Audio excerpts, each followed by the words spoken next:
Hey everyone, today I just wanted to record a relaxing video. I got a new keyboard, so I'm very excited to unbox it and try it out. And just to be clear, nobody sent me this one, I bought it with my own money because I simply wanted to improve my desk setup and typing experience. Even though I very much like the iMac, the peripherals they supply with it are really not my favorite ones. Without even mentioning the mouse, if we are only talking about the keyboard, it does leave a lot to be desired. It also has some good sides, and I will cover that a bit later when I'm comparing both keyboards, but the typing experience itself is just not great. So today we have a new keyboard, and I spent quite a bit of time researching which one I should buy, so after the unboxing I will tell you about my impressions, compare that to my expectations, and also tell you what else I was considering for about the same money. Some of my long-term viewers may remember that typing game that I made a while ago, 2 years ago actually, and so for this occasion I decided to make a better version, a version that we all deserve. In short, it's a game where you practice typing by writing pieces of code and snippets from very well-known and famous repositories. And of course, as any other typing game, it will measure your accuracy, and in this case, characters per minute, because words are not really a good measure for coding. So in this video as well, I will show you how the game works, and you can play it for yourself and share in the comments how fast you can type some of the code. And I was pretty surprised that my typing speed was actually quite a bit different depending on how familiar that particular programming language felt to me. And finally, in the last part of the video, for those of you in my audience who enjoy technical content, I will spend a minute or so showing you some of the ways the game works behind the scenes and some of the interesting lessons I learned while making the new version. So let's start with the most satisfying part, which is going to be the unboxing, and at this point I'm going to shut up and let you enjoy the experience, and right after the unboxing we're going to do some sound tests and comparisons with the Apple keyboard, and then I will start talking again.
Hey guys, this right here is the Lofree Flow 84 low profile keyboard with linear ghost switches. One thing that's very confusing about this keyboard is that the white variant comes with the linear switches, whereas the black variant comes with the tactile switches. So the color determines the type of switch you get, which is very strange. As for the price, the last time I checked on the Lofree website, it was around $119. But of course, I bought a Norwegian version, which cost me about twice as much here in Norway, which is very annoying to say the least, but anyhow. Because of this, later I'm going to tell you not only what else I considered for $100, but what I also considered for about $200, because that was the kind of price range that I was looking for. But before we jump into how this keyboard feels in the hand, the build quality and the typing feel, a quick sponsored segment helps me pay the bills on this channel, and if you're a developer, this one might be very interesting to you. Sevala is a hosting platform that offers an all-in-one solution whether you're hosting a static site or an entire application. You get a clean and developer-centric interface to manage and deploy the entire stack, starting from your client-side code to your database. On Sevala, you only pay for usage. There are no hidden fees or limits to how many builds you can run or how many people you can have on the team, which makes it simple and predictable. It supports Git natively, so you can deploy your changes with just a simple Git push, and the builds are very fast. This is very useful when you're prototyping. Also, there is a comprehensive database studio where you can manage and interact with your databases easily. If you work in a larger team, you can benefit from advanced deployment pipelines and instant preview apps. And most importantly, Finally, Sevala, being a Kinsta product, offers you enterprise-grade security, SOC 2 compliance, and strong support by real humans when you need it. So if you're looking to host a project, check out the link in the description.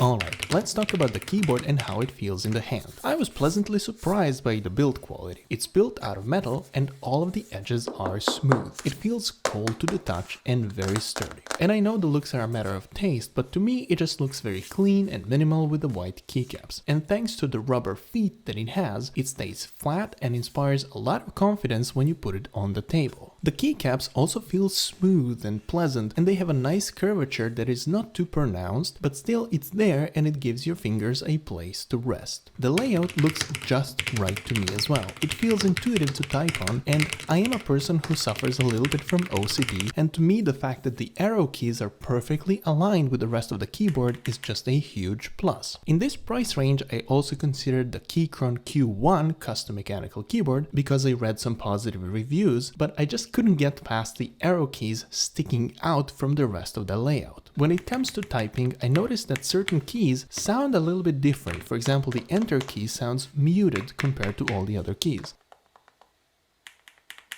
I'm not sure why, but it doesn't bother me personally. The switches themselves have plenty of travel, even though it's a low-profile keyboard, and to me they feel just right when it comes to the activation force required to press them. And I will say that over time it feels better and better to type on. There is a period where the switches are sort of getting worn in. I found the most pleasant way to type on this keyboard is to actually do it a little bit more energetically, because you get very satisfying thunk at the end of your keystroke, but because the keyboard has a gasket mount, it's not so harsh on your fingers and you can get in the flow of typing quite easily. But not everything is great with this keyboard, so now I want to talk about the things that I didn't like so much. The first thing that I noticed is that the battery drains quite quickly. The battery is actually one of the highlights of the Apple keyboard, whereas on this one I noticed that it drains pretty much after 5 days or so if you have the LED lights on. And speaking of the LED lights, you get two on the sides and they're not that customizable. You can change the colors and you can have them pulsing or project a steady glow onto your desk, but this is pretty much it. The backlight behind the keys doesn't really shine through the keycaps, so at night if you're not really super used to the layout, as I'm not because I'm trying to learn Norwegian and the Norwegian layout is a little bit strange to me still, I find myself searching for the keys in the dark. Another thing that bothers me about the keyboard, and this might sound a little bit nitpicky to some, but the keycaps have inconsistent labels because, for example, the left command is labeled as command, whereas the right command just has the icon. And while I do understand that they want to support both Windows and Macs, it would be really nice to have a version of the keycaps that is Mac specific. And finally, this is probably just my OCD talking, but some of the labels have inconsistent cases. For example, the page up and page down buttons only have the first letter capitalized, whereas the print screen has a capital S. In the same price range, the Keychron H2 has a very similar layout and I've read very positive reviews about it, but at the time I personally didn't like the wood accents and I wanted something that has a full metal body, so I went with a Lofree keyboard. In addition, I've never used the magnetic switches before, so I was a little bit hesitant on that side of things. So I'm curious if someone in the comments can share their experience if they have magnetic switches and how they feel.